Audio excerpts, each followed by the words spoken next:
our webinar today. My name is Catherine Hayes, and I am an industry manager with the South Carolina Research Authority working in the industry programs area. I help to facilitate technology transfer of emerging technologies from academic institutions and startups to industry, primarily manufacturers in the areas of advanced manufacturing, advanced materials, IT, life sciences, energy, mobility, and related technologies. Very quickly, just to give you a little bit of background, the Industry Solutions team supports our corporate partners by helping define and monitor projects, by bridging the corporate, academic, and entrepreneurial cultures, and by providing matching grants to lower the development risk and cost of technology pilots. Today, SCRA has the privilege to host an informational webinar regarding the new funding opportunities from the Advanced Research Project Agency, Energy, which we will refer to as ARPA-E of the U.S. Department of Energy. ARPA-E supports transformational research and development across areas impacting energy and the environment. This seminar will focus on best practices and successful approaches for proposing ideas to ARPA-E. Before I introduce our presentation, I'd like to remind you to ask questions using the chat function. And after the presentation, we'll also have a live Q&A where we'd like to ask you to raise your hand so Mark can call on each of you. Immediately following the Q&A, we ask you to complete a quick survey to help us provide better programming. And lastly, this presentation is being recorded and it will be available to you within 24 hours.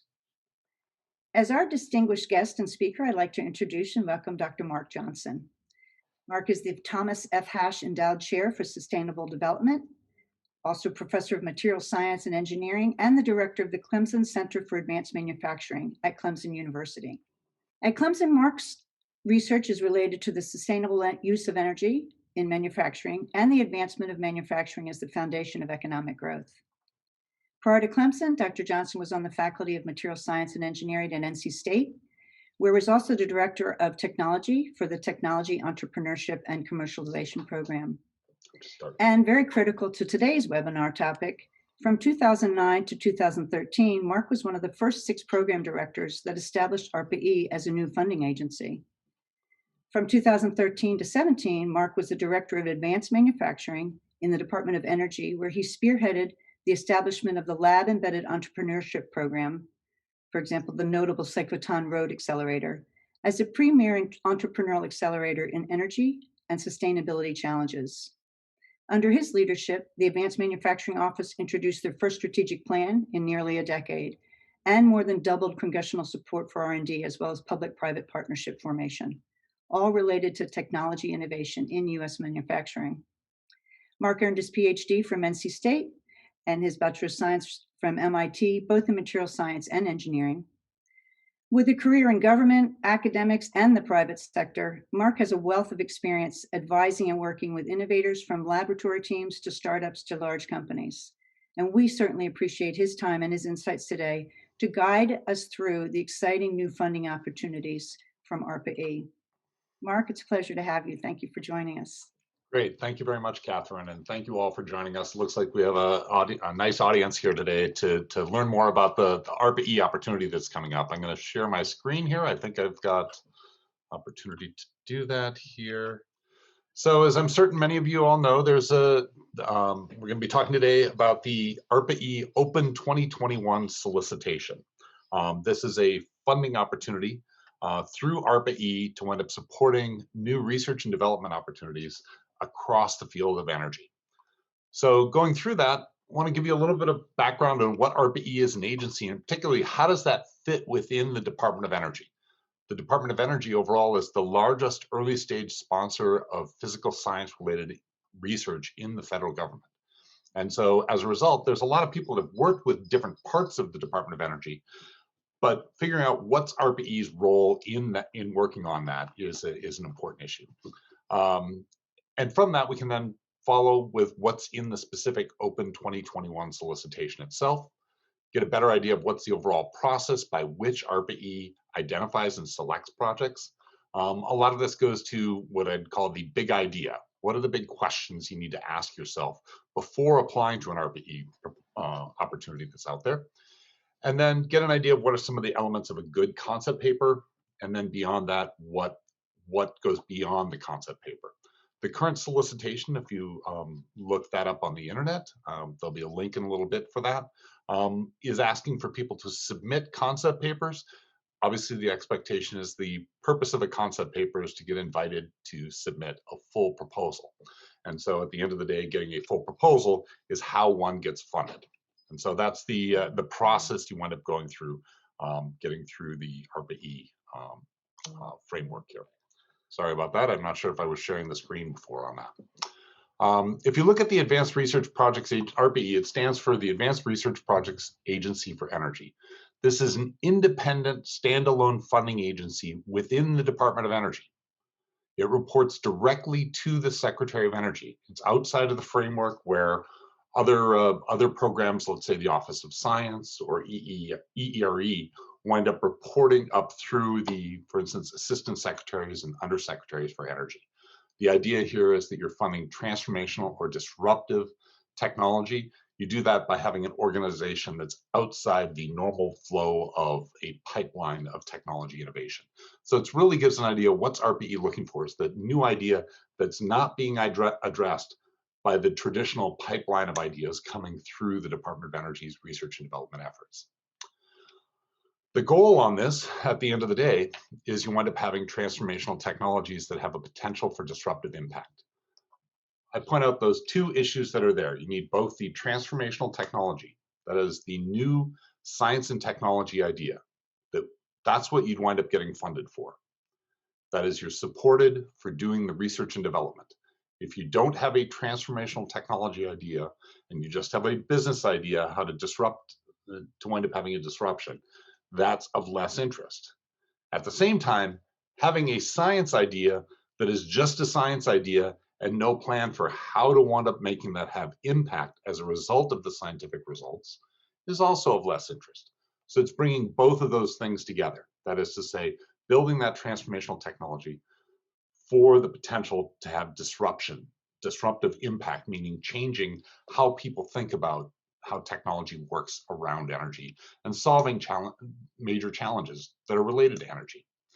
If you look at ARPA-E's mission, and this is straight out of their congressional authorization, their congressional authorization was actually amended in December of 2020, where traditionally ARPA-E's authorizations said, it's to enhance the economic and energy security of the United States through the development of energy technologies. And previously, it only had the first three issues in there. One is either reduce imports of energy from foreign sources, so addressing new ways of wind up enhancing and securing energy resources for the nation, reducing energy-related emissions, including greenhouse gases. How do you wind up having technologies that make it so, as a result of having the energy resources we need for our country, we're also not resulting in climate change? And the third is to improve energy efficiency of all economic sectors. That is to say, the energy resources that are used for commercial, industrial, and residential and transportation applications, that those energy resources are used as effectively as possible and creating as much economic value as possible. Those first three areas were things that have been since 2009 in ARPA-E's mission space. Starting in December, though, they actually added these last two bullets. One is to provide transformational solutions to improve the management, cleanup, and disposal of radioactive waste and spent nuclear fuel. For those of you familiar with the Department of Energy's mission, this is what's called the environmental management or the waste management mission. That's very important here in South Carolina as one of the primary national laboratories that works on issues around cleanup and disposal and control of waste, nuclear waste, is Savannah River Nuclear Laboratories, which recently Clemson was selected to help manage with Battelle. So there's a lot of capability here in South Carolina in that area. And specifically bringing ARPA-E and the transformational science approach to that is something that is that's in the new authorization. The fifth issue, that's the second new issue that's there, is to improve the resilience, reliability, and security of infrastructure, and that's energy infrastructure to produce, deliver, and store energy. So one often thinks about things like the power grid, and we've got a lot of work around Clemson and frankly around South Carolina that relates to power grid security, where you wind up building assets for making that next generation of electrical grid that's out there. You can also think of that in terms of the supply chains for any energy resource out there, whether it's providing a network for how you wind up getting natural gas delivered securely, as well as things like the information about how that those energy resources are transmitted. So issues like cybersecurity around energy, certainly having disruptive innovation in those areas are in scope as a result of this change in their authorization. Sorry. So looking at where ARPA-E fits in the org structure of the Department of Energy, and I think you all are probably aware that there's a change in organizational structure that happens every time there's a change in the presidency. This is the general org chart of the Department of Energy without names in there. So what just happened last week is Secretary Jennifer Granholm has been confirmed. So you have a Secretary of Energy in place. Next to the Secretary of Energy, you have a Deputy Secretary. This is David Turk, who's been nominated, but he hasn't filled that position. Below that, you have undersecretary positions and assistant secretary positions, all of whom are Senate confirmed positions. And in many cases, they've yet to nominate. This is the normal course of events, that it usually takes about 5 or 6 months after a new president comes in before all of the undersecretaries and assistant secretaries are nominated and go through the Senate confirmation process. In the interim, that doesn't mean nobody's at home. A key position is this chief of staff position. You can think of that as the senior non-Senate confirmed person in the Department of Energy. That person's in place right now, has been for a month at this point, is a person named Tarek Shaw, who winds up leading and organizing and sort of making the trains run on time. Also, in every position below that, even though someone is a Senate confirmed position, they have someone that's in an acting position. So there is an acting undersecretary of science and energy. They've actually recombined these as being one position, as the undersecretary of both science and energy will wind up reporting to the same person. ARPA-E is over here, and that's a Senate confirmed position. As I said, that reports directly into the office of the Secretary's office and not through the Undersecretary's office. That also is a Senate confirmed position. The acting person in that role right now is the deputy director. That's not a Senate confirmed. That's a person that's she's a scientist. She worked for United Technologies and has been there about 5 years. Is Jennifer Gerby. So that's where the sort of the organizational structure right now, for those people interested in building technologies, Jennifer came out of the building technologies field. So there's people that are running the process at this point. What you can expect during the time of this solicitation is that they'll wind up having a transition and people wind up filling in those spots. So don't be surprised if all of a sudden someone new comes into ARPA-E at that point and becomes the confirmed ARPA-E director. That does not mean that this proposal will all be thrown out. And in fact, in almost every previous open solicitation, it's been a time when there's been a change in management going on at ARPA-E. The very first ARPA-E solicitation was an open solicitation, and the first director was confirmed about 4 months after the solicitation came out. So there's an opportunity around this no matter what. Now, looking at the relationship in terms of money between ARPA-E and the rest of the Department of Energy. I'm going to go back to the previous slide here. This Office of Science and Energy, this is Kathleen Hogan is the current acting undersecretary for Science and Energy. This is a different organizational structure of DOE than there was 6 weeks ago. Previously, you had an undersecretary of energy and an undersecretary of science. So the basic science part of DOE reported to one undersecretary, and the applied energy part, that is the part that supports fossil energy, that supports power grid research, energy efficiency and renewable energy, the loan guarantee program, and fossil energy, they all reported to an undersecretary of energy. Those are being combined again as a single undersecretary's office, trying to improving coordination between the two. The Office of Science here is the part that does the basic research side, and relative to a lot of energy efficiency kind of applications, EERE, energy efficiency and renewable energy. This is where renewable power, This is where energy efficiency, this is where vehicle technologies all wound up lying. Carbon capture technologies like that wind up in the fossil energy space, and grid work winds up here, or cybersecurity is up here, and grid work, whereas the Office of Electricity is down here, right? And so it winds up covering the leadership roles, but these offices combine as applied energy offices to about $5 billion a year of funding that winds up working. And those applied energy offices often supports the development of technologies. They do research, but it's targeted towards specific end use problems they've developed industry-driven roadmaps. That is, they've held in stakeholder engagement processes to identify what the priorities are. They do peer review panels relative to identifying what research should be done. But in the prioritization, that prioritization is relative to meeting the goals of that multi-year program plan. That is, they have a roadmap, and the research and development is to achieve that roadmap. The Office of Science supports basic research, that is, foundational research without a real strong consideration of use. These are a lot of the national lab resources that are out there, the synchrotrons and accelerators, neutron accelerators. What often funds that research, or what drives that research and the prioritization, again, it's a peer-reviewed process, but it's grand challenges and basic research needs in prioritization.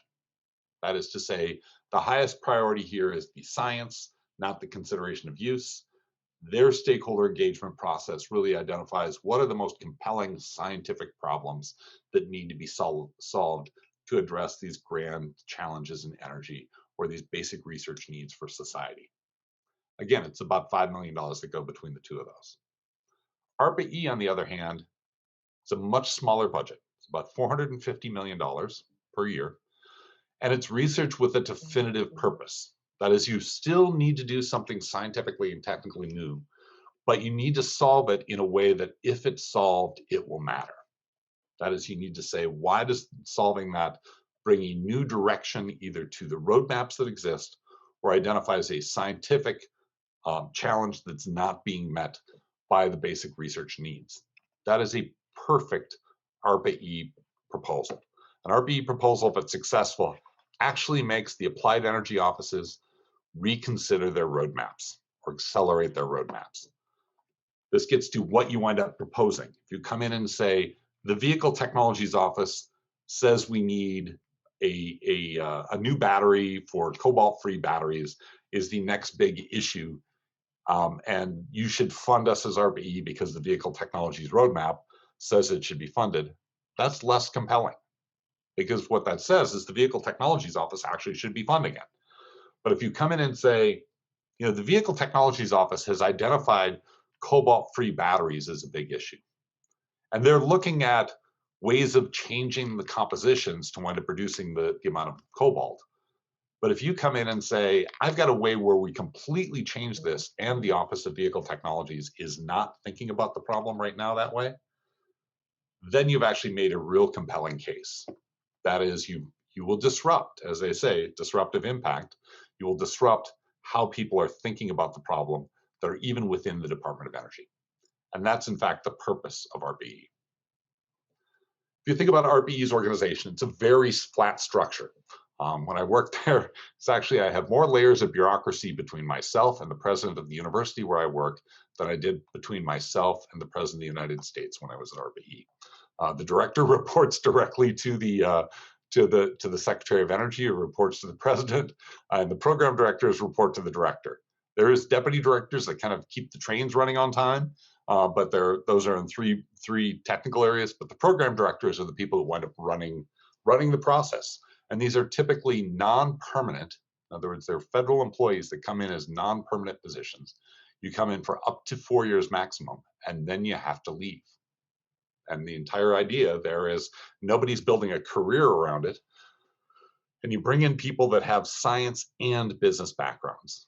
It's what I call the and people, right? Not people that are great scientists but don't know how to get things to market, or great business people that aren't really connected to what the scientific opportunities are. It's people that have both. And that's what ARPA-E is looking for as program directors. By the way, if you're interested in being a program director, that's a different conversation, but I'd be happy to wind up, they are always recruiting. Program directors have a high degree of autonomy. That is, they manage, they select, they oversee the projects, they set goals for all the projects. At the end of the day, you need a program director to identify in your proposal and say, the merit review is high, and this is something that I want to manage. And at the end of the day, having a program director pull the idea in is what you'll have happen. In the merit review process, that's how selection works. Now they're surrounded with people, especially this area where they call it tech to market. These are technology advisors and tech transfer advisors that work with a lot of program directors. Depending on the skill sets that the program directors might have in the business areas, that winds up sort of buttressing their capability of bringing in that tech transfer knowledge and know-how, because they want to make sure that as a result of the research, it winds up having impact. They also have scientific fellows. These are typically scientific postdocs that are interested in energy innovation that wind up focusing a lot on the science side of questions that program directors have. So the program directors on their team will have people that are tech to market advisors and fellows working essentially for them on their team to wind up addressing these projects.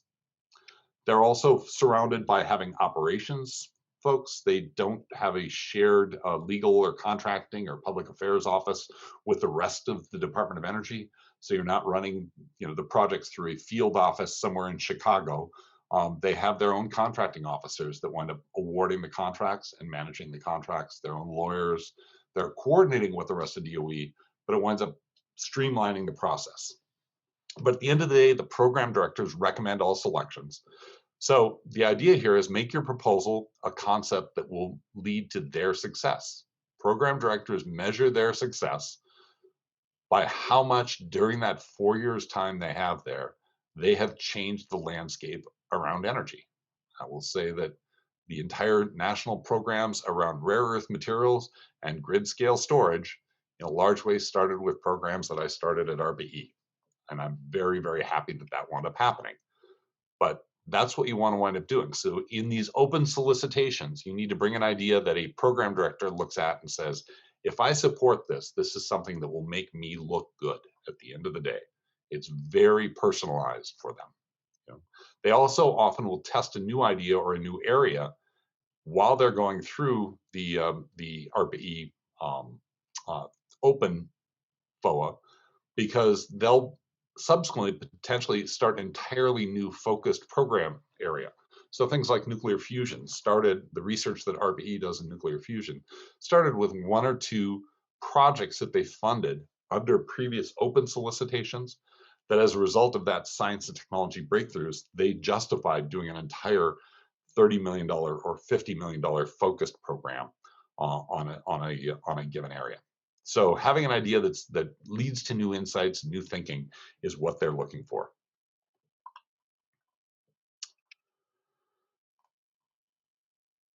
Can somebody say, I think I'm sharing the screen. Is it sharing right now, Mick? I think when I first did it, the sharing screen wasn't working. Yeah, Mark, it is sharing. This is Catherine. Okay, great. The last slide is what you just described. The program directors recommend all. Okay, good. I just want to make sure I took a quick peek at the Q&A out there, and thank you for people putting in the Q&A. So just want to make sure we're going forward on this. Okay, so the ARPA-E open solicitations, they don't run this every year. They run it every 3 years. So they've done it in 2009, 12, 15, 18, and now in 2021. It will be the major thing that they will support this year. They also do something called ideas solicitations, which are a rolling open solicitation. These are much smaller projects that wind up funding with that. They have the authority to wind up doing prizes and scale-ups. Since about 2018, they've had a couple of prizes and scale-up programs on that. But the majority of the funding that they support are open solicitations or targeted topical solicitations, and they've had that ongoing since 2009. A targeted topical solicitation is one where they're trying to solve a specific program. They put milestones and metrics out there that they want the applicants to try and meet as they wind up going through it. And each one of those solicitations will be on the order of $30 to $50 million. The open solicitation, this solicitation is $100 million that's published, and it's at least $100 million they'll wind up putting into that. And so I'm looking at their budget. This is the smallest open solicitation that they've ever had as a fraction of their budget. I think that's a artifact of this is during a period of transition right now. Why they're not why they're you know they're not spending half their budget, which is what they typically wind up doing in a year where they run an open solicitation. Um, ARPA-E supports cooperative agreements, and this is a key thing for people who have done work with the federal government on research. If you've been funded by an SBIR proposal, or if you've been funded, let's say, with a National Science Foundation proposal, those are grants. Essentially, your only requirement for that is to deliver a final report. A cooperative agreement is a different kind of funding contract that you get.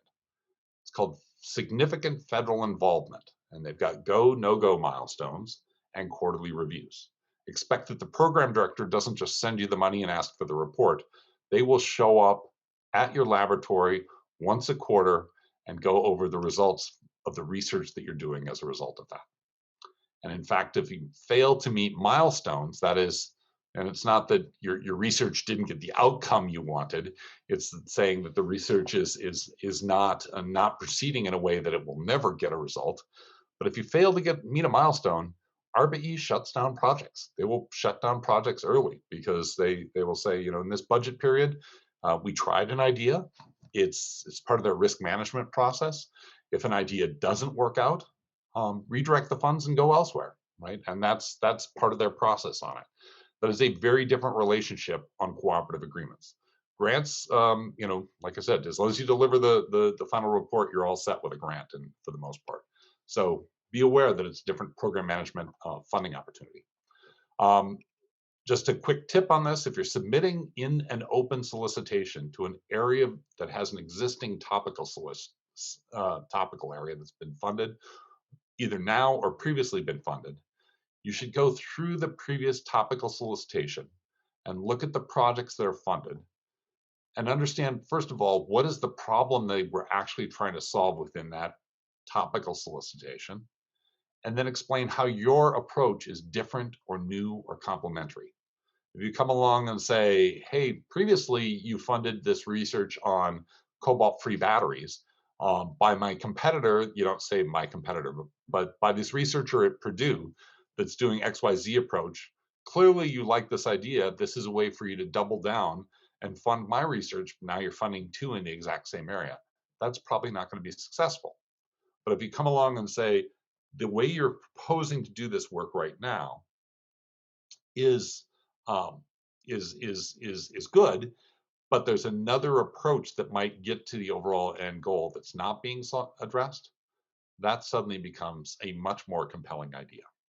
Because what you're saying is ARPA-E is interested in the problem, they just haven't proposed solving it with a solution the way you're proposing. So the prior focused ARPA-E programs, and these are on ARPA-E's website, they all come up with acronyms that you unpack. So the GRIDS program, for instance, is grid scale, rampable, intermittent, dispatchable storage. So it's the grid scale storage program. REACT was a rare earth alternatives in critical technologies, right, as different programs you wind up having. And here's the names of the current programs that are out there.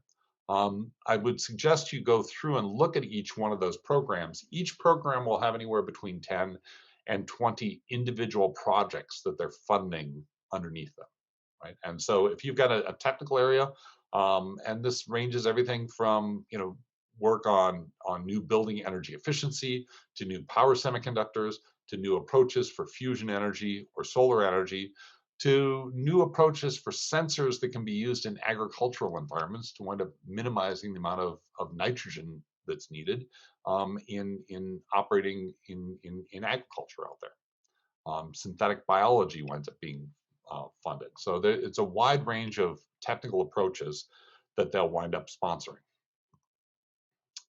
If you look at the prior open solicitations, this is just by the numbers where they stood. The very first program funded 41 projects at $177 million. It really was spread over, a relatively wide number of states. There's been a trend more and more to broaden across the United States where they're supporting the work.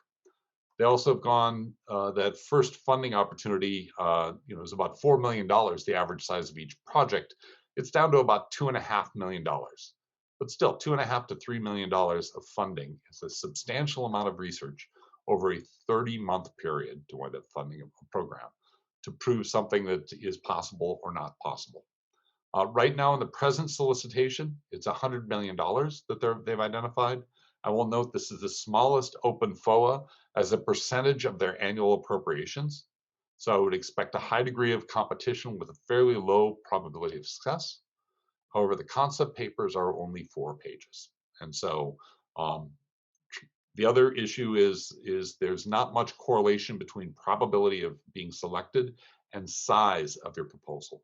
In a more competitive environment like this, a natural tendency is to say, you know, if I only ask for $500,000, maybe I'll be able to slide that in. Well, the other thing you're communicating is, I don't think this is as big of an idea, right? If you come in and say, this is a big idea and you need to be funding it at the level it needs to be funded, it's a much higher probability of being selected. Probability is low no matter what. So as I said, you've got other kinds of funding that are out there that they wind up supporting other than open FOAs.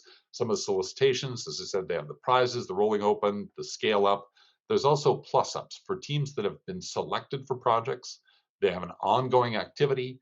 And if there are definitely cases where as a result of the research on an ongoing basis, it justifies, it's not a cost overrun, but it justifies new research within that same program.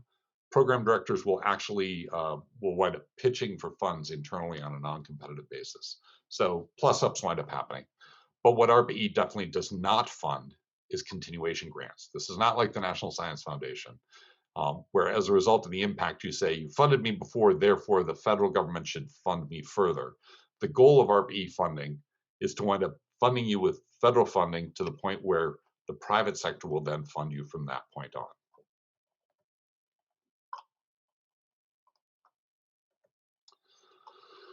What types of organizations are funded? Well, it's the research projects that are funded, and you also, within the same project, need to have subsequent impact funded. So both the research is funded and the tech to market activities.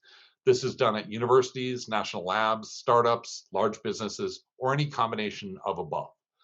People try and look at where ARPA-E has funded things, and it's about a quarter, quarter, quarter, and a quarter, right? It's a fairly even distribution between all of these.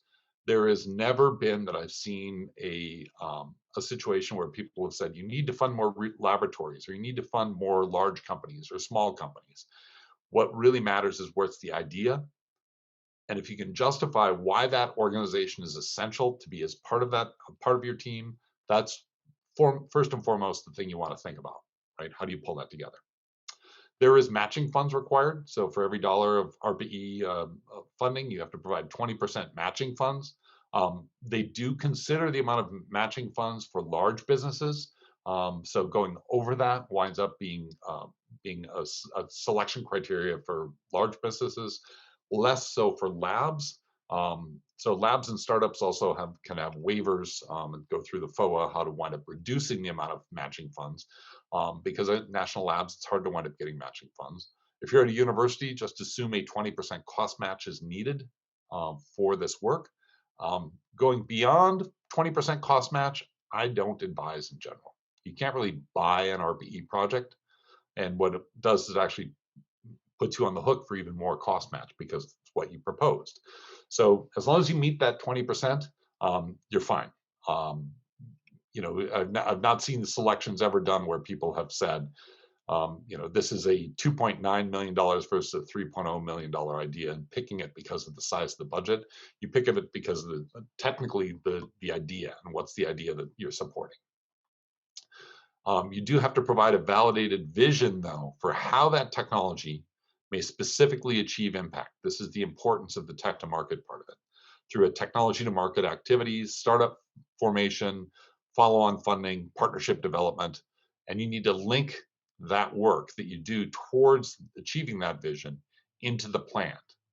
It's necessary to have this vision, but it's not sufficient to have that vision. And so just because you've got a good vision for how the future of autonomous mobility can exist in the future, but you don't have a sound scientific idea or a new scientific idea about how to achieve that, that will not be sufficient. But it's necessary if you also have a sound scientific idea and you don't have a vision for how the future will be achieved as a result of it, the impact will be achieved in the future, that's not a sufficient idea. So you need to have both of those things. So where we stand on the solicitation right now, the teaming partner list on their website was issued back in December. That is, you can look on that and people will have part of a team or want to participate in someone else's team. You can wind up keying into that to join other teams if you wish. It's not required to wind up working through that. They're doing that to facilitate the teaming. February 11th is when they announced the funding opportunity. Concept papers are due in 5 weeks. So April 6th is when they're due from now. The outcome, if you look at a schedule beyond that, first of all, it'll take somewhere between 6 and 8 weeks for them to get back to all of the teams and make a recommendation or not recommendation for full proposal. So I'd expect mid to late May, where the recommendations for recommend or not recommendation for a full proposal on your concept papers. At the time of that recommendation, when they send that back, they will amend the solicitation and give fixed dates for when the full applications are due and when they expect the selections to be announced. So they will amend the FOA. Right now, they don't have specific dates for anything beyond the April 6th. But just estimating based on previous solicitations, that means somewhere around 6 to 8 weeks after the full application, whether you're recommended for a full application or not, is when full applications will be due. And it usually takes about 8 weeks to wind up doing merit review on those and doing merit review panels and do the selection. So sometime I would estimate by the end of the fiscal year, which is the end of September, is the point where they're going to wind up making selections and announcing the selections. And they do say they want to be able to have your kickoff targeting sometime in March of 2022.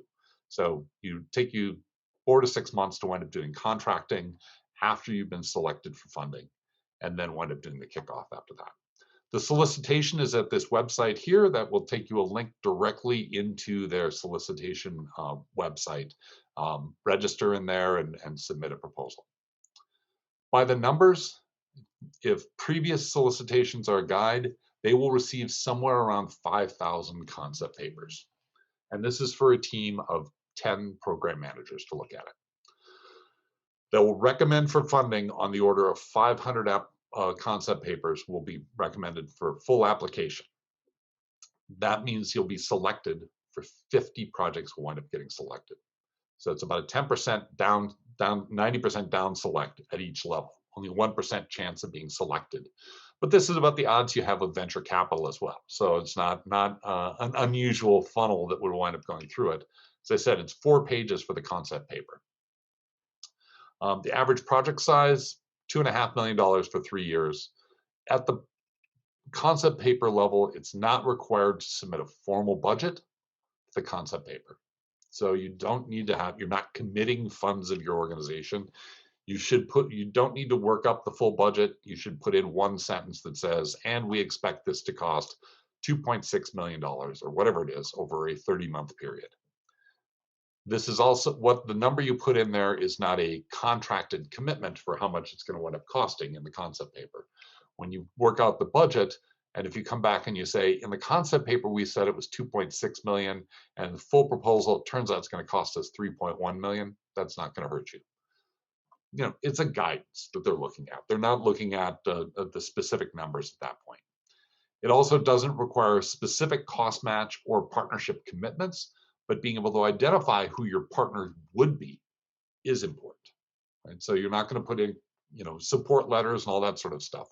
But you can say, you know, the XYZ company is going to commit, you know, $2.5 million of their research facilities for working together on this, and this is why they matter. Or this this other organization is going to provide cost match. So giving it a sense of what the budget will look like, take two sentences at most to wind up doing that, because you only have 4 pages. You don't have a lot of space. Follow all the font size and margin requirements. Big thing is get the concept up front. Have a real strong bottom line up front approach to writing this. Once you've got that clear, and the bottom line up front should not be the background information about the importance of climate change to society. It should come out and say, in this proposal, we look at developing a new algorithmic approach to you know, vehicle autonomy that's not otherwise being addressed, or whatever it is. Give it so that very quickly they can read these, because an individual program manager will be reading in a 4-week period, will be reading anywhere between 400 and 800. Some will go all the way to 1,000 concept papers, to the point where you're getting bleary-eyed reading through it. You need to make it easy for them to understand the concept, the innovation, the impact, the proposed work, and then the team and the organization. Those are the priorities. That's the order they have that in the format that they have in the solicitation. Follow their format. As a tip also, put a figure on the front page that winds up giving the sort of bottom line upfront concept about what you're working on. Don't put on the front page an electron micrograph that's explaining a subtle scientific factor or a meaningful scientific factor, but that's not the right place for it. That should be on page 2. Front page should be sort of a graphic iconography that gives you the idea of, hey, the developed battery winds up becoming cathode company winds up having impact in energy. But whatever that graphic is, get that above the page, above the figure on the first page. Don't shrink down your figures to the point where you can't read numbers in there. If you're shrinking down the images to the point where you can't read the numbers, what you're really saying is those numbers don't matter. Redo the image, right? And make the image very readable when you wind up doing it. Make it very clearly communicating, and it's not a place for making any subtle or nuanced points. It's a way to wind up giving your idea. On page 2 and page 3, you can put a little bit more nuanced point that says, here's why this is a scientific idea that people haven't looked at before. And here's that primary reason why I think this works.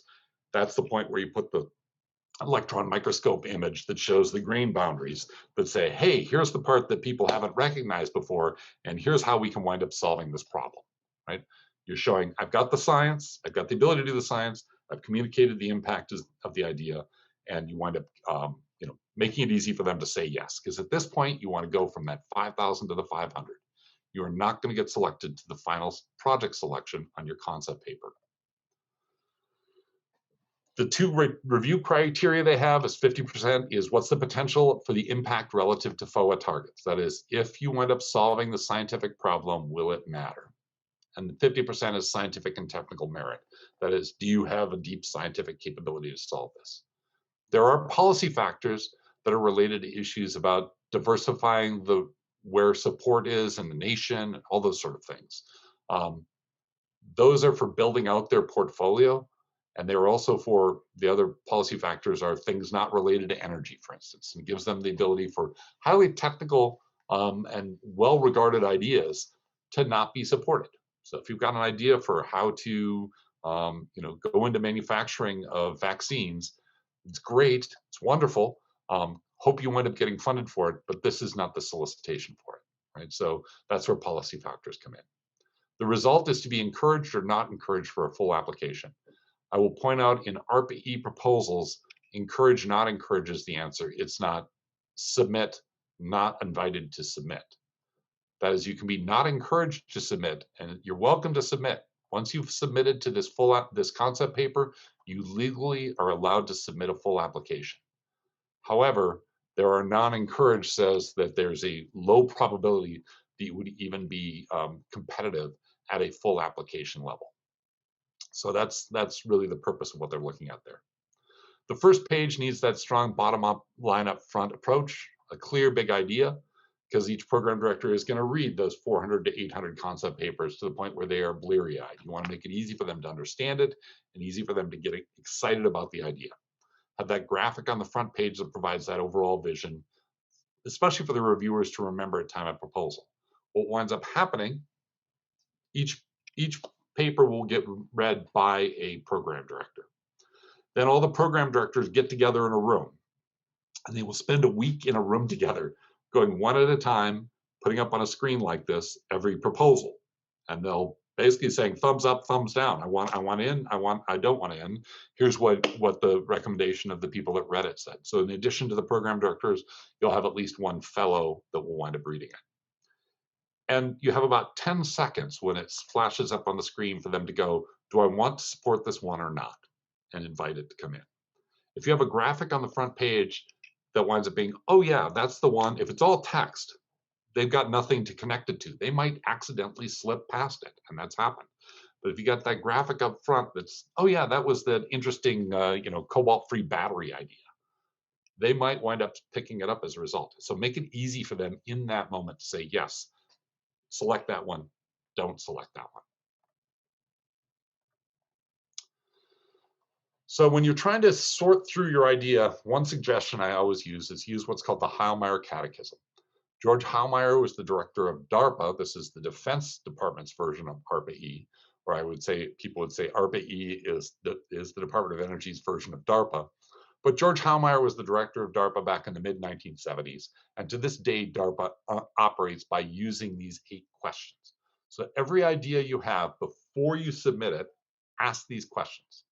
And the first question is, what's the problem you're trying to solve? And that would be the problem in energy you're trying to solve. And explain it with no jargon. The problem you're trying to solve is not the scientific problem you're trying to solve. It is the energy problem you're trying to solve. The problem you're trying to solve, for instance, in batteries is, how do I make a car for the same amount of weight go further for the same electric charge? It has greater efficiency on it, greater life cycle, whatever the issue is. And then you can say, why does this problem matter? Who cares about it? Some of these are very, very simple. Explain these in clear language. And then say, how is that problem solved today? Well, we use lithium-ion batteries. And what are the limitations to that, right? And I actually should say, what are the limitations? I'm sorry, I didn't type that in there. And then say, what new science or technology approaches are you proposing, and why might this address the problem? The 4th bullet is the first one that talks about science and proof of the science behind it. The first 3 bullets are really trying to get to clarifying what the problem is you're trying to solve and why it matters. Almost everything you're trying to solve in energy is being solved today. People have vehicles. People are able to travel in those vehicles. People have electricity. People are able to live in their standard of life, living around energy. They may not be as efficient as they need to be, and they may be emitting carbon, and that's the problem you wind up having. But the problem is being solved and has a way of being solved against an economic constraint today.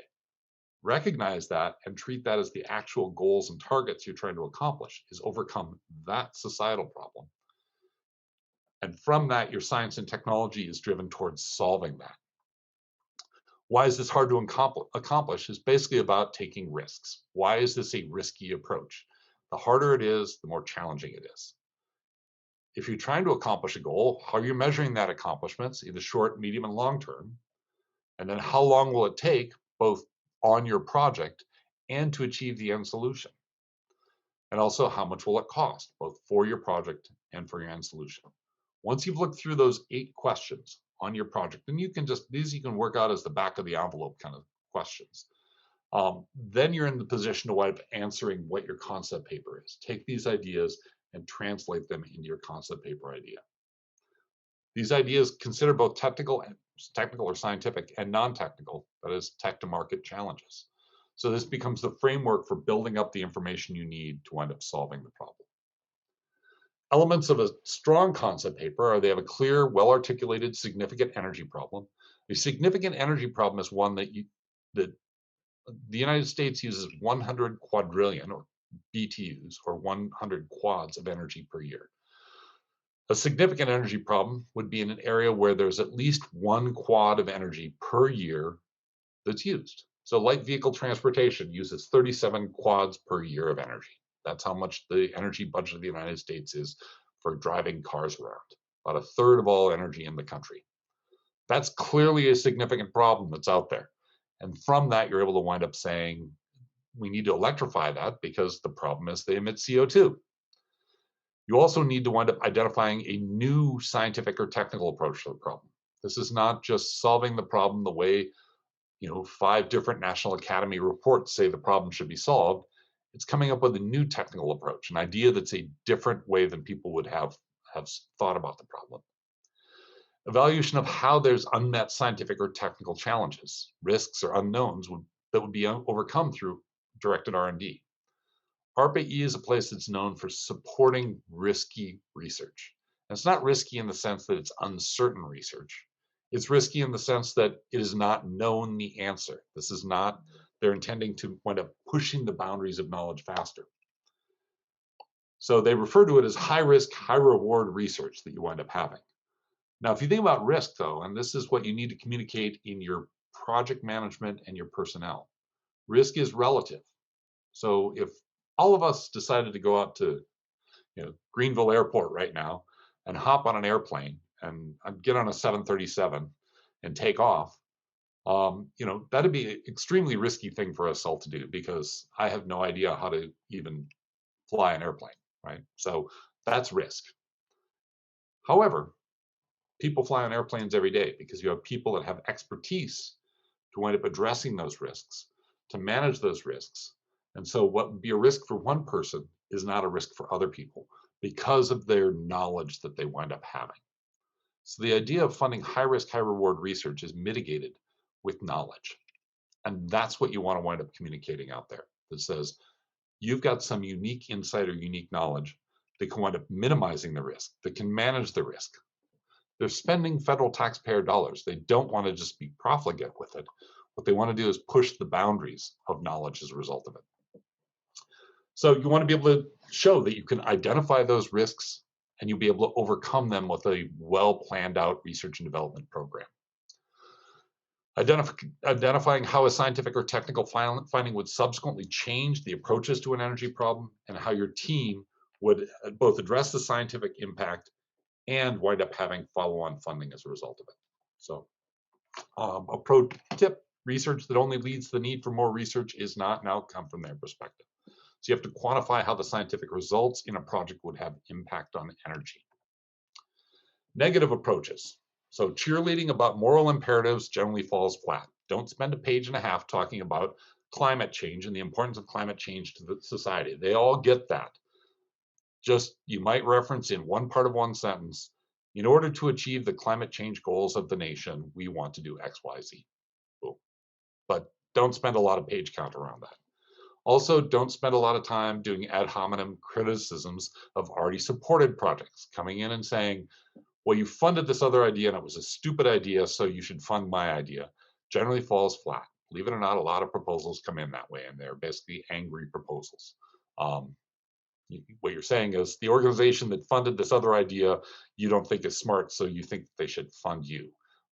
That's not going to work in anyone's life, right?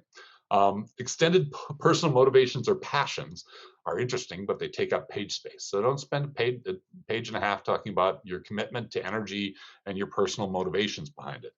You can, again, include that in one half of a sentence somewhere, but you don't need to make that the focal point. You're not going to get selected by it. Economic or political impact without science is also considered weak. And proposing policy solutions without a technical approach is weak. These are all important things in energy. They get that, but they're there to fund the science. You need to show that you understand the policy and economic frameworks for what you're working on, but it's not the standalone approach that you wind up solving. More negative approaches is research based on just addressing grand science challenges. You can't reference the Office of Science's grand challenges and say, fund me because the Office of Science isn't funding me, but to do the same thing. Go talk to the Office of Science. Development addressing existing DOE roadmap goals and approaches. Also, same thing. You're looking at the solar energy roadmap and justifying your funding just based on the next step on their solar energy roadmap. Go talk to the Solar Energy Office for that. Innovative business models alone. Again, if you don't have a technology there without something new as technology, that's probably not going to get funded. Well-funded research concepts without something new. Again, what's the differentiation there? Same thing for a well-funded research group without a differentiated approach. It's important to show that you're an experienced research group or have know-how. It's not only for people that have well-funded groups, however. Do you have a new idea that's there? ARPA-E isn't follow-on funding for anyone on this. What they want to do is find a new idea. So if you've got an existing technical area, because a lot of these things are existing technical areas, you need to explicitly state how the work either intensifies, which is to go deeper on existing approaches, can extend, which is to go further, or it completely complements. It's a completely new direction relative to existing work that's out there. ARPAE has, as I said, a reputation for supporting that high risk, high reward approach. Program directors are only there for 3 years. The risk doesn't stick with them. So they're willing to wind up doing things that perhaps other federal employees that have an entire career there might not. They stick their necks out, right? But they view themselves as risk managers, not risk takers. It's again, it's a perception issue, right? Being able to understand how you can manage that risk and have it within their risk envelope is important because they want to achieve some goals while they're there. It's also about knowing when to stop something and when to pivot. So being able to do that's important.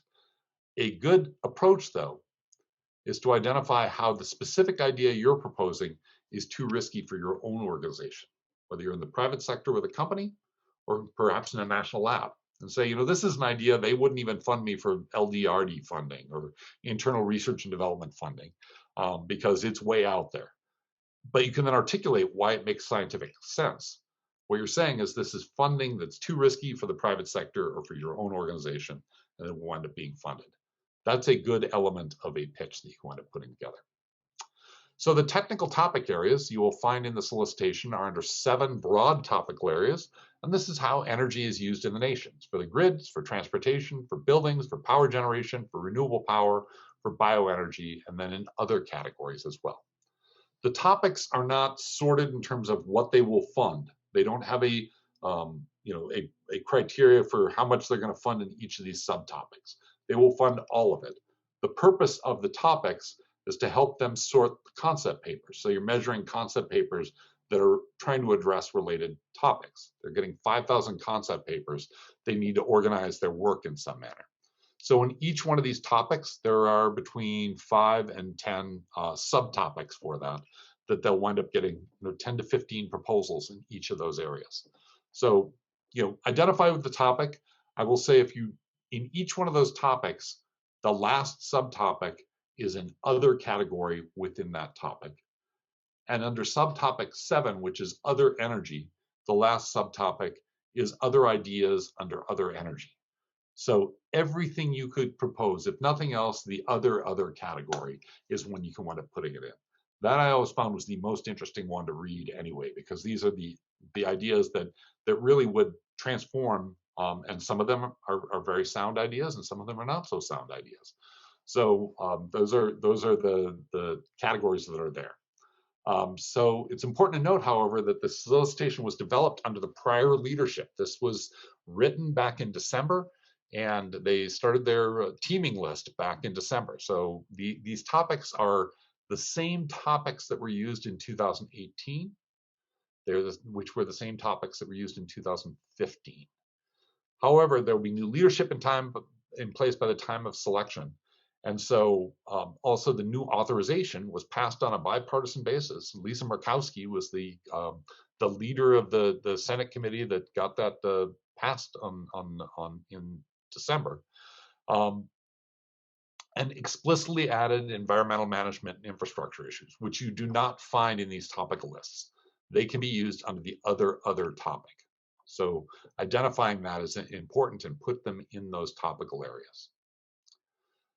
There are 20 areas they have particular interest in where they've put together, trying to get new ideas submitting to it. This doesn't say these are the only areas they're going to wind up funding, but what they did is they put together a series of webinars that are, YouTubes. You can pull it up under that link of 5-minute presentations on each of these ideas that are areas where a program manager clearly is interested in an idea. I would say it's something that if you look at what's behind this, it's clearly a program manager that's interested in the idea. They're trying to get concept papers to come in that are supporting those ideas. And there might be a follow-on targeted solicitation on each of those ideas. So the open concept papers or the open ideas are one where they can get a look ahead at that. They can sort of test the waters. So if you've got an idea that would wind up fitting into that, watch that specific video and wind up building up your idea to wind up supporting it. Topic 1, I'm just going to go through this quickly. Transmission distribution modeling software storage for both batteries and non-batteries, reliability, and again, other is the last topic. For transportation, you've got everything from fuels, motors, engines, fuel cells, design of vehicles, power electronics, the automotive and sea transportation. So you've got light duty vehicles, and then you've got logistics ideas, things like that you could wind up having. Really important here for South Carolina in terms of how do you wind up doing logistics and transportation, and battery storage and the other category. The grid, excuse me, sorry, I've got building 3. Building efficiencies, combined heat and power, building heating and cooling, lighting, energy demand management, building envelope, that would be the insulation and enclosures, and then other efficiency issues.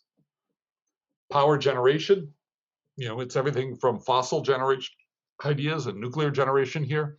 Water use has been a big issue that they want up looking at, and generation with fossil fuels or nuclear is an other category as well. I'll note that they also have an explicit nuclear fusion power generation of materials, both in the generation ideas and development of new materials category. Power generation around renewables, this would be wind, geothermal, hydro, solar, and the power electronics that wind up connecting those. Bioenergy, so production of biomass, both on biological and non-biological methods for making biofuels out of it, and building out the supply chain. And then other topics, this is everything from use of water, thermal energy storage, a lot of manufacturing and industrial efficiency ideas that are out there, semiconductor technologies, portable power, high temperature materials, all of these are in scope. A few externalities, and this is just my observation on it. If you look at when ARPAE started in 2009, energy was considered a scarcity. I would say when DOE was started was back in the 70s, energy was a scarcity. In large part from technology development, it is now plentiful. This is the development of horizontal drilling, for instance. This does change the framework for science and technology requirements. This is not about scarcity, it's about sustainability. So energy-related emissions and climate change are an increasingly important priority that's out there. Economic opportunity and equity in energy technologies. How are we not only developing technologies that support energy on a sustainable basis, but how are we doing it where it develops communities and makes it more possible for communities to wind up working? This leads to a lot of place-based innovation, and they're under a reasonable amount of pressure to support ideas in regional ecosystems that are not the usual suspects. I would put Greenville and South Carolina in that category. South Carolina gets less venture capital than our per capita than Georgia, Tennessee, or North Carolina. So you're not going to get selected, though, by being in a regional innovation ecosystem. That's not going to be the criteria. However, between two equivalent ideas, and you say, I'm in Greenville, South Carolina, or I'm in Charleston, South Carolina, versus an idea where you're in Boston, Massachusetts, or Palo Alto, that might be a thing that they say, hey, this is a great idea, and guess what? It helps check the box for them for regional innovation ecosystems. And also, they're always increased in early stage private capital for energy innovation. And there's been an increase, a lot of increase, in the amount of venture capital in energy over the last 4 or 5 years. You've got SPACs. There's a company called QuantumScape that was funded under the very first ARPA-E solicitation that just went public under a SPAC that this was a Stanford spinoff by Fritz Prince, that it wound up raising just north of $20 billion. That's a B, not a M. And that's probably ARPA-E's biggest victory. For startups, ARPA-E selection could be a golden ticket for venture capital support. So even if you don't have matching funds in hand, as a startup, if you have a strong idea, you want to be talking to investors, but what typically happens once someone gets selected by ARPA-E is venture capitalists come out of the woodwork, and they're more than willing to wind up providing a support plan, because basically this matching support, because basically it allows them to invest a dollar and get $5 out of it, worth of work out of it. So, but you need a plan for how to wind up doing that. So just be aware of that. In terms of putting this together, don't wait till the last minute. Use the time to re-edit. 99% of all proposals that are submitted in the last 2 hours or last 90 minutes before the deadline. However, that doesn't mean you should be writing it up till 90 minutes before the deadline. Best practice is to use a color teaming approach. Start with just a pink team approach, which is to just write an outline that's a paragraph and 3 bullet points of what you would wind up doing. Have someone else read it. Then you write your first draft. You have someone else read it and tell you, how does that compare to the solicitation? Then you revise based on that, and you wind up with your gold draft. And only on the last day do you wind up coming up and say, I'm going to text edit and make sure that I've got all the grammar correct so it's easy to read. Compliance, make sure you're using all the definitions and defined formats and answer the questions they ask within the ARPAE solicitation. Don't come up with your own proposal format because you want to have that your own proposal format. Make it easy for them to answer you. They're going to give out the money to somebody. Make it easiest to hand it out to you. Use clear language in explaining who, what, when, where, and why, and how. And also in the concept paper, you're communicating the vision. It's not the place to get into either detailed scientific questions or detailed Gantt charts. You want enough science there that they understand this is a new scientific idea that nobody else is thinking about, but it's not a nature paper, right, that you wind up doing on it. So with that, beyond the concept paper, after you submit it, go deep in preparing the science and technology. You can assume at full proposal, you're only going to have 8 weeks in the full proposal. They're going to have due diligence. They'll have National Academy level people. You'll have, I mean, I had Nobel Prize winners as reviewers for me. So, you know, the concept papers can be eye-catching. When you get to the full proposal, you definitely have to have all the science questions answered. For technologists, build a first order, what's called a techno-economic model. That is a cost-benefit model for how your science and technology is going to change the cost of a problem in energy. This doesn't need to have 6 digits of accuracy. This is the hypothesis you're making that you're going to be testing in parallel with the research in your program. Keep building a best-in-class team. Identify sources of follow-on funding, because that's going to come quickly once you end up getting to the full proposal level. And also build the charisma around a big idea. It's got to have all the science, but boy, if you can also have charisma around it, which is to say, big idea that winds up making ARPA-E look good at the end because they've changed how people are thinking about energy, that will wind up being very important for them. And then the last thing is leave all your political connections at home. Don't bother to spend your political capital, get your congressman to call or lobbyist to call ARPA-E about a concept paper. All this does is makes the program directors think that your ideas don't have the merit to stand alone. And frankly, those sort of calls, it's a different part of ARPA-E that even handles those calls. So all you're doing is making yourself good by calling your congressman on this. So with that, happy to wind up having discussion and further dialogue. Mark, I want to thank you. That's an excellent presentation. I appreciate your humor as well. We really appreciate your expertise and insights on this. We do have some questions, and if it's easier for you, I can kind of outline them and you can answer. Yeah, why don't you? I think you've been, I've seen you looking at them, but what do you have? Some questions that are out there, or people can wind up also raising their hands as we wind up going here. So I'm going to start with a couple of the easier ones, and then we can get into a little bit more detail. Are there any constraints on the cost sharing, specifically cash versus in-kind contributions?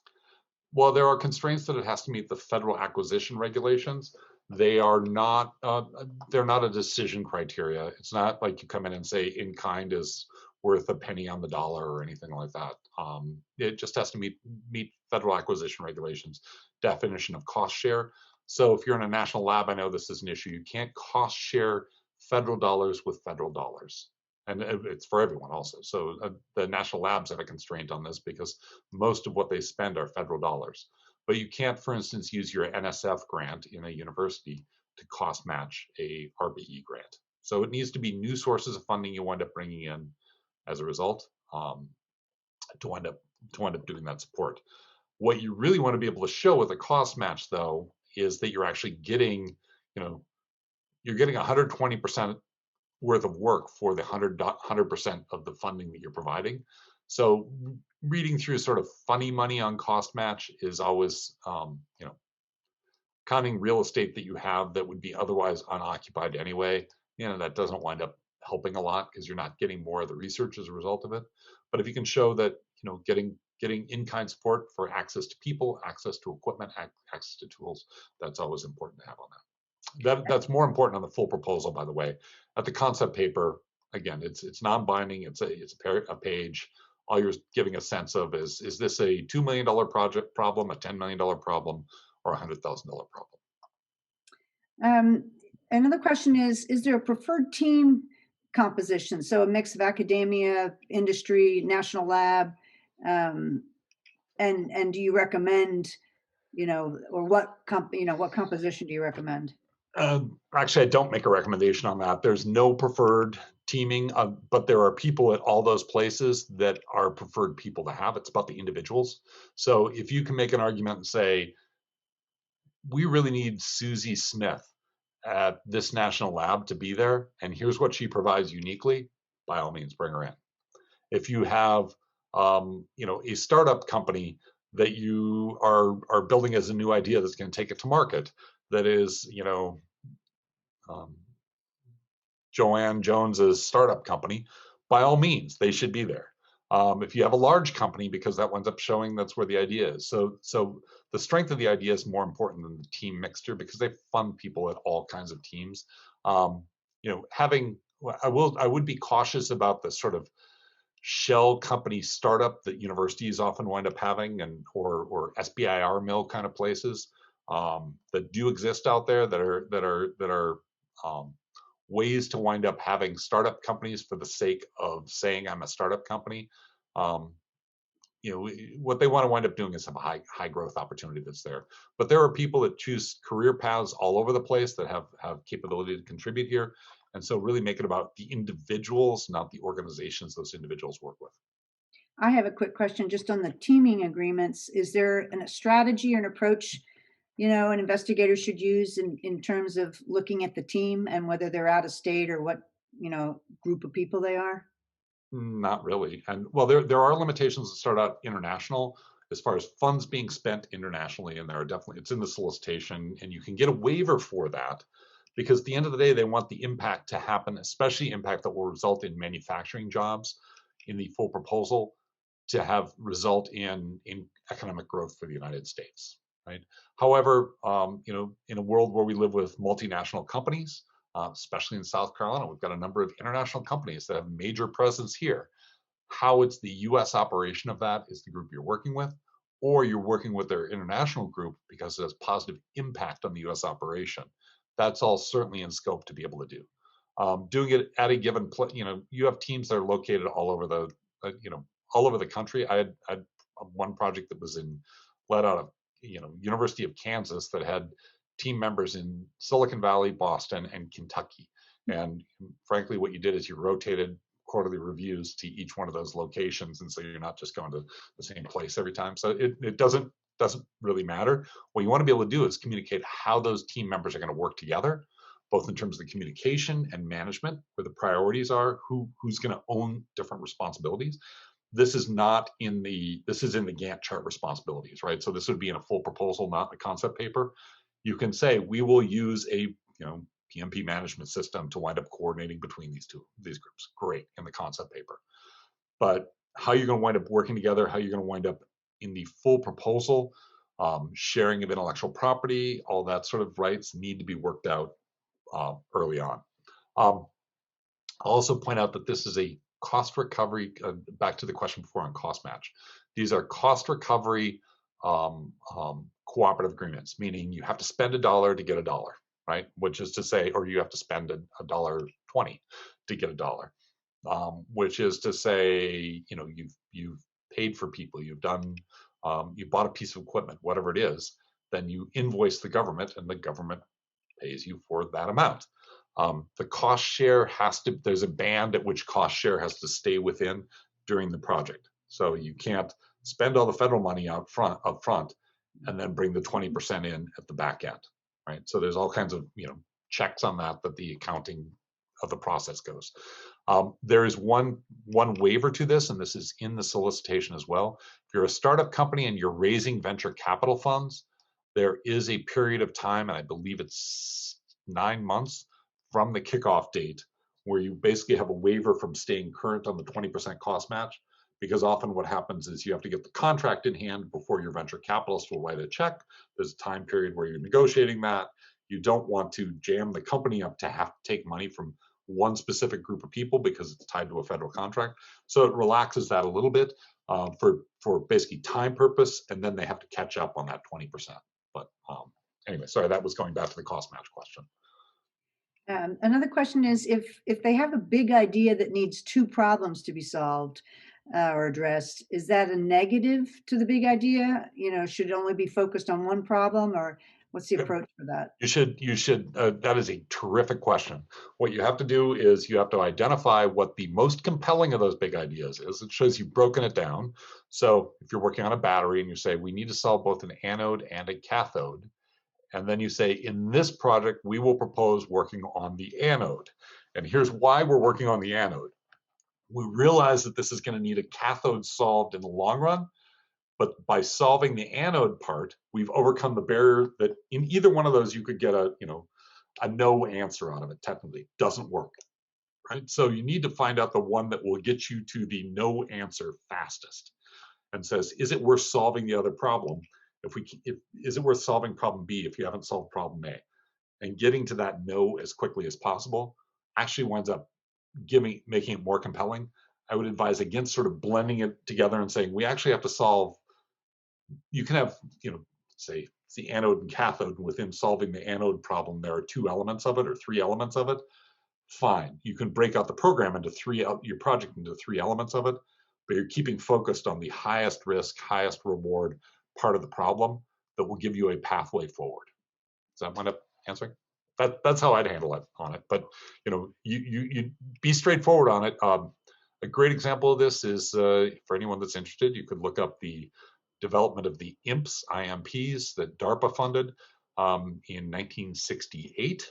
An IMP we would now call a router. This was the first packet switching routers in the world. That didn't give you the internet and completion, and they knew it wasn't going to give them the internet and completion. But boy, it was the big jump to make the idea to go to packet switching instead of circuit switching.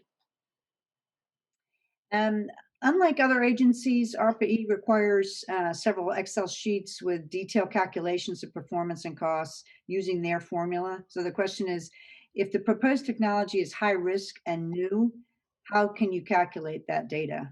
Yeah, so first of all, what you need to do is come up with the theory of the case behind it, come up with the best estimate, and then you actually treat this as a task within your project itself when you get to the full application on it. That is to say, you go through and you say, here's for the best knowledge we have right now, here's what we think this is. Here's what it needs to get to. So we need to develop the anode and cathode. And by the way, here's the cost of the lanthanum that we need to buy for it, or whatever it is that comes into the costs right now. And by working through it, we think this will wind up with an anode that costs so and so amount, whatever it is. But we also know that those costs are going to wind up changing. We don't know how much lanthanum we need. We may need, 20% composition. We may need 50% composition. We don't know. That's a variable.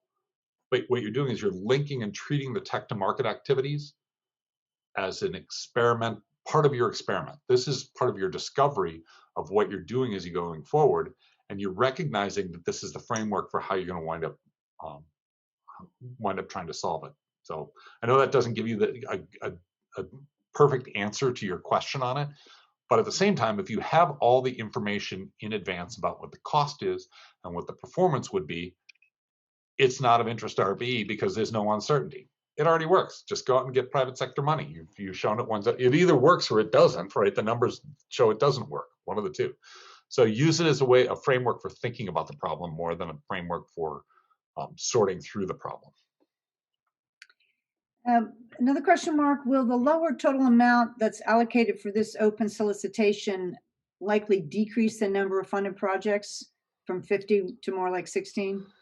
No, they actually have in the solicitation, I think 30 to 50 that they want up listing. This is Mark Johnson's personal opinion, not based on any specific policy or anything I've heard. My guess is were I a new director that came into ARPA-E in, I don't know, June or July of this year, one of the first things I'd do is turn around to the open solicitation and say double it, because it's a quick way to get the money out the door fast. So I think it's a huge variable how much is going to wind up being there. They will fund $100 million. They've notified Congress on that. They have $450 million of appropriated funds this year. So it's less than 25% of their budget, and usually it's half their budget. So this is a big uncertainty. It recognizes it's a big uncertainty. I guarantee if you don't put in a concept paper, you won't be able to get into the end point on that, but it is a risk factor out there. I, my guess is they will be somewhere around 30 to 50 projects. The $100 million, $2.5 million piece. So what's that? 40 projects, right? So. Um, Kind of the last question we have about teams, is there something that, is too small or too large? Is there a recommended, size, or as you said earlier, is it just the team members that count? The team members, funded everything from a two-person startup team that had no one else around them at the time of the proposal, that was funded for $500,000 on the first project. That it, by the way, is something that is Bill Gates is funding as one of his leading grid scale energy storage projects, and that's a company called ESS out in Portland, Oregon. Up to large teams, you need to. There's not a required size of a team. There's not a requirement that you have any national labs there. It's not a requirement that you have any universities there. It really is, what does it take to wind up making the project work out there? One thing I would also look at for anyone that's at a university, I would strongly recommend you talk to whoever your graduate students are at the end. ARPA-E likes having startup companies, but most of their startup companies are companies that are not led, either they're led by a professor who decides to leave the university, take a leave of absence, a significant leave of absence. You look at, Yet-Meng Chang has basically left MIT to go start Form Energy, or the students decide to do their own startup company. Those are kind of two approaches. So be very clear and have that conversation up front. You may want to, this is one of those things, you have a long conversation to result in one sentence in a concept paper. They don't need to hear all your motivations, your goals, or any of that sort of stuff. But how you envision this to wind up getting to market when's it mattering. Okay, Mark, we have a kind of a specific question, and from both the startup and then kind of another follow-on question from a faculty member. So it's about the hemp industry. Yeah. Harold's been working on a circular economy that's Yeah. sustainable and provides solutions for climate change in line with the new administration. The question is, for the Office of Science and Energy, will it be required to connect with universities for the research and funding opportunity? They're science enthusiasts, but they're not scientists. Yeah. So you need to identify a scientific problem that's out there. This is part of biomass and the biomass economy that's there. So specifically talking about ARPA-E, not about the Office of Science. So those are two different parts of the Department of Energy. But for ARPA-E, you should have either the capacity to do, first of all, identify a technical problem that's needed to be overcome. They have a bunch of policies for how they want to, advance and scale up new ideas, and that's great. When it's supporting it, those are other funding mechanisms. This specifically is a funding mechanism around research and development that's applied research and development.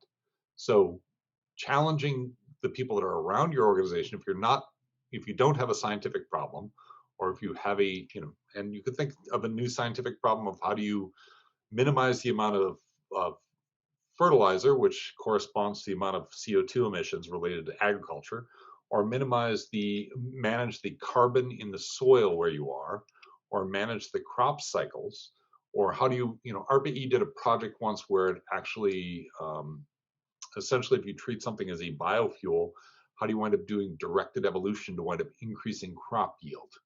So those are all things that ARPA-E can wind up supporting, right? Which is to building a new hybrid variants of your plant. Either you have that capacity yourself, or you can find someone that does have that scientific capacity. It doesn't matter if you have a university or a national lab or an independent agency that's working on it, large company. But I would think those would be all the sort of things that one could think about. If the hemp industry, I realize it's a growing industry. The Southeast U.S. is one of the largest areas of the world for biomass production. A lot of that is the loblolly trees in the area, but hemp is certainly a growing area that you can wind up doing. How do you maximize the amount of sunlight hitting acreage, the amount of water coming down, and the land usage, so you can maximize your crop yield? That's a very, very clear scientific outcome, or product yield that would come out of it. Or turn around and say, how do you wind up doing extraction of it? I know that there's companies like Thar Industries makes supercritical CO2 extraction devices for how you can wind up getting the oils out of those biomass materials. So there's a range of scientific questions that can wind up coming up. Sorry, I probably over answered that question, Catherine. Oh, Sorry. Too bad I did that. I was trying not to. From Clemson, Rob Baldwin wrote that they're working on a project for with forest landowners, ecosystem services that have economic value and carbon sequestration. So his question is, would it be advisable to consider ideas such as Harold's and the Forest Carbon Project in the context of reduced energy-related impacts and improved energy efficiency with the larger technology development projects? And so he says, in other words, adding environment as a value added. absolutely. Adding the environmental impact that you wind up having, whether it's on the amount of land, whether it's GHG emissions, that's certainly an area. If you look at, and I'm not sure if you're looking at land, for instance, around areas where you're doing remediation of energy-related remediation, it could be as simple as how do you plant a system so it winds up either sequestering carbon or it winds up remediating areas where there used to be gas stations. I know that's an issue out there that you have. How do you remediate that real estate better? And you can think of a wide range of things that could be in that area. This sounds like it'd be something under the biomass section of what's working on. And look at this, could be everything from some sort of agricultural experiment that one would wind up doing to measure the reduction or the impact on and quantify the impact on the environment.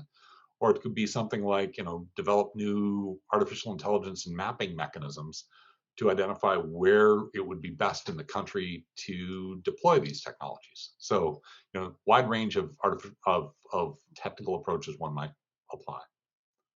But and also my last slide, by the way, Catherine, I forwarded to you right before the talk here a PDF of the final version of my slides. You're welcome to share that with people. The last slide on that as my email address, and be happy to follow up and brainstorm with anyone on the call. So we're about running out of time, but just as a comment that this is recorded and the recording will be made available to all the participants within 24 hours. And certainly you'll have access to Mark to answer additional questions. I think this has been wonderful and really informative. In light of the concept paper we just wrote, I'm learning a lot from Mark about how to finesse this. So if I don't see any other questions, again, if you have any, I'm certain that Mark would be happy to respond. All right. Well, thank you all. I appreciate it. And, have a great day. Thank you, Mark. You too. Appreciate your help and all your expertise.